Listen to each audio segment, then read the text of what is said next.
অনেক মানুষ আমাকে বলে যে ভাই আমি যদি ফ্রিল্যান্সিং শুরু করতে চাই এবং সেখান থেকে যদি $100 ইনকাম করতে চাই তাহলে আমার কতদিন সময় লাগতে পারে। আপনি যদি সত্যিটা শুনেন তাহলে একটু অবাক হবেন, কারণ আমি এক্স্যাক্টলি এখানে বলবো যে আপনি যদি ফ্রিল্যান্সিং শুরু করে $100 ইনকাম করতে চান তাহলে আপনার কেমন সময় লাগতে পারে।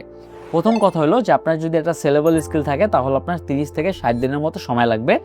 বাট একটা কথা মাথায় রাখতে হবে যে আপনার যদি কোনো একটা স্কিল না থাকে প্রপারলি তাহলে আপনি 6 মাস ট্রাই করেও কিন্তু পাবেন না। শুধুমাত্র আগ্রহ দিয়ে কখনোই আপনি $100 বা আপনি $10 ইনকাম করতে পারবেন না ফ্রিল্যান্সিং সেক্টরে। আর দ্বিতীয় কথা হলো যে আপনার অবশ্যই একটা পোর্টফোলিও থাকতে হবে, কারণ ক্লায়েন্ট কিন্তু শুধুমাত্র আপনার কথা শুনে বা আপনার কমিউনিকেশন দেখেই কিন্তু আপনাকে কাজ দেবে না। আপনার অবশ্যই কাজ দেখবে এবং আপনার কাজের কোয়ালিটিটাও সে এনশিওর করবে যে এই লোক কাজ করতে পারবে কিনা, আমার কাজ করতে পারবে কিনা, বা আমার প্রবলেম সলভ করতে পারবে কিনা, তাহলে আপনাকে হায়ার করবে, আদারওয়াইজ কিন্তু আপনাকে কখনোই হায়ার করবে না। আর 3 নাম্বার যে জিনিসটা আপনার মাস্ট খেয়াল রাখতে হবে সেটা হলো প্রতিদিন আউটরিচ করতে হবে। আপনি যদি মনে করেন যে আমি 30 থেকে 60 দিনের ভিতরে মিনিমাম আমি $100 ইনকাম করব, তাহলে আপনার ডেইলি মিনিমাম 5 থেকে 10 জন মানুষকে আউটরিচ করতে হবে যারা আপনার পোটেনশিয়াল বায়ার হইতে পারে। আর এই 3টা ওয়ে যদি আপনি মেনটেন করে চলেন তাহলে আপনি ইজিলি এখান থেকে $100 ইনকাম করতে পারবেন।